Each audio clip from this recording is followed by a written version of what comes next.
하고 이제 실제로 좀 전에 그 주구조에 건물 짓는 걸 제가 이제 한번 공정을 알려드릴게요. 제일 먼저 이제 아까는 그냥 기둥을 제가 만들었는데 기둥 만들려면 뭐가 있어야 되겠죠? 기초가 이제 있어야 되겠죠. 이렇게 기둥을 하는데 이걸 한들 이 밑에가 튼튼하지가 못하면 나중에 넘어지겠죠. 그래서 이렇게 땅을 팝니다. 파기부터 이제 이렇게 시작하는 거예요. 이제 기초를 다지고 일을 시작할 건데 일단 땅을 파고 나서 그 다음에 습이 이제 이 건물 위로 올라오면 안 되니까 비닐이라든지 보온재들을 깔아요. 그러고 콘크리트를 그냥 한번 쳐요. 버린 콘크리트를 이제 타설을 하게 됩니다. 타설을 하고 그 다음에 이제 이 철근을 이렇게 올리죠. 철근을 막 이렇게 엮습니다. 엮고 나서 또 한번 콘크리트 타설을 더해요. 그러면 이렇게 되겠죠. 그럼 한 방에 이게 철근하고 콘크리트가 뭐 깊이 한 0.5에서 뭐 1m 정도 되는 큰 덩어리가 이제 형성이 됩니다. 이게 기초가 되는 거예요. 이 기초를 이제 보통 네트 기초라고 보통 이야기를 이제 많이 불러요. 그럼 이제 이 네트 기초 위에다가 뭐를 하면 무조건 튼튼해지겠죠. 물론 이제 뭐 이 2m의 땅이 만약에 지하수가 흐른다든지 아주 약한 지방으로 돼 있으면 2m도 침하가 될 수 있어요. 이것도 신축할 때는 미리 테스트를 다 합니다. 한 다음에 밑에 타일을 박는 뭐 경우도 있습니다. 이렇게 이제 기초가 완성되면 일하다 보면 현장에 이제 뭐 이렇게 돼 있는 걸 좀 많이 보시죠. 기초를 이제 처음에 아까 말씀드린 대로 바닥에 그렇게 철근 배관을 하고 콘크리트를 붓게 되면 이제 여기까지가 이제 기초가 완성된 게 제가 아까 기둥 말씀드렸죠. 그래서 기둥이 이제 이렇게 뽑혀 있어요. 그래서 여기서부터 이제 기둥을 이제 연결을 해서 콘크리트를 치는 거죠. 나중에 그 뒷장에 나오는데 그 건축 구조가 철근 콘크리트 이거는 그 힘을 받는 기둥하고 볼을 무슨 자재로 쓰냐에 따라서 많이 갈려요. 제일 많이 쓰는 게 앞으로도 건물을 이렇게 건축대장 때 보시면 철근 콘크리트조가 제일 많이 나옵니다. 철근 콘크리트의 장점은 뭐냐면 그냥 예를 들어서 벽돌을 이제 막 이렇게 쌓게 되면 어때요?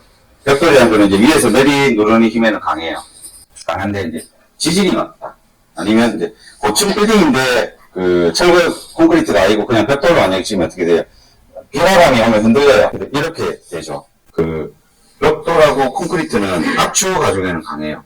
근데 이제 휘 하중, 전단 하중, 인간 하중에는 약합니다. 근데 이게 강한 자재가 뭐가 있을까요? 철근이에요. 철근을 우리가 이렇게 하면 부러지지는 않죠. 굽혀지죠. 그래서 힘 하중에 강한 게 철근. 콘크리트의 장점과 힘 하중에 강한 철근의 장점을 결합한 게 철근 콘크리트예요.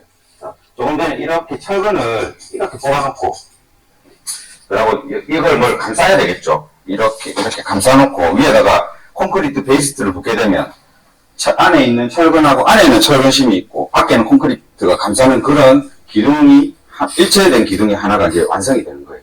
좀 전에 말씀드린 이렇게 흔들려도 지진이 와도 이걸 버틸 수가 있는 거예요.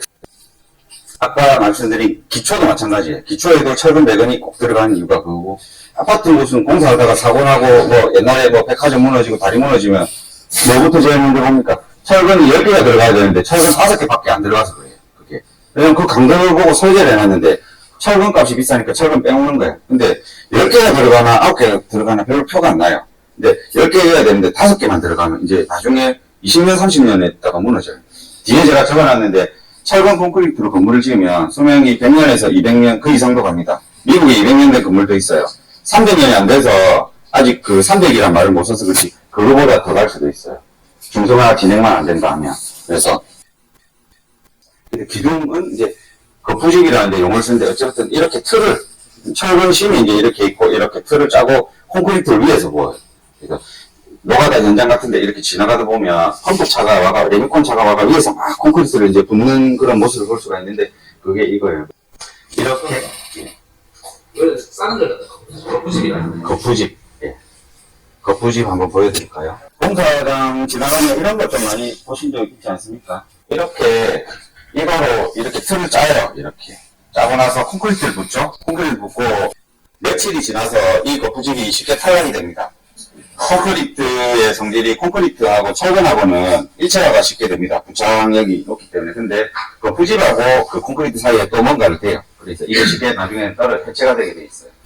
근데 콘크리트는 양생을 해야 됩니다. 원래 양생이라는 게 이제 콘크리트가 굳을 때까지 기다려요. 희미하게도 이 콘크리트가 1년, 2년, 3년, 4년 시간이 지날수록 더 튼튼해집니다. 양생을 할 때까지 이거를 거푸집을 빼지 말고 이대로 양생이 끝나고 나서 이제 다음 층을 올리고 다음 층을 올려야 되는데 한국의 건설 환경은 빨리빨리잖아요. 무조건 공기를 단축해야 되고 그래서 거푸집은 무조건 빨리 떼고 다음 층에 올라가야 돼요. 그러면 양생이 안 된 상태에서 또 위에 하중이 올라가면 부실해지겠죠. 그래서 이걸 방지하기 위해서 막 아신다. 동발이라고 좀 한국말을 좀 많이 써요. 여기 가면 이제 서포트라고 하는데 요거를 다 받쳐놓고 여기 지금 콘크리트가 보이시죠? 지금 양생을 해야 돼요. 여기는 더. 원래 밴드를 하면 28일 동안 위에를 찍으면 안 돼요. 공바리를 받쳐놓고 위에 층을 이제 올려요. 보통 한 층을 4, 50평 건축할 때 뭐 이거는 딱 100%는 아닌데 한 층에 일주일에서 2주일 정도 잡아요. 한 층 이렇게 공사를 하는데. 그래서 5층짜리 건물 지으면 뭐 2주씩 한 층당 2주 잡으면 10주 정도면 사실은 공사를 할 수 있어요. 골조 공사만 한다. 더 빨리빨리 하면 일주일에도 하는 현장도 있습니다. 그래서 어쨌든 위에 층 또 올리고 하중을 갈 때 양생하기 전에 하중이 너무 많아지면 안 되니까 이 서포트를 전부 다 촘촘하게 다 받쳐놓는 거예요. 그래서 4층짜리 지을 때 한 4층 정도 올라갈 때 1층 서포트를 떼면 양반입니다, 그나마. 근데 서포트도 계속 1층도 받치고 2층도 받치고 하면 서포트 숫자가 모자라잖아요. 그래서 소형건설에서는 1층 서포트를 4, 5주를 받쳐놔야 됨에도 불구하고 1, 2주 있다 그냥 뺍니다 또. 빼가지고 또 위에도 공가야 되니까. 그래서 조금 이게 부실해지는 이유도 좀 있어요.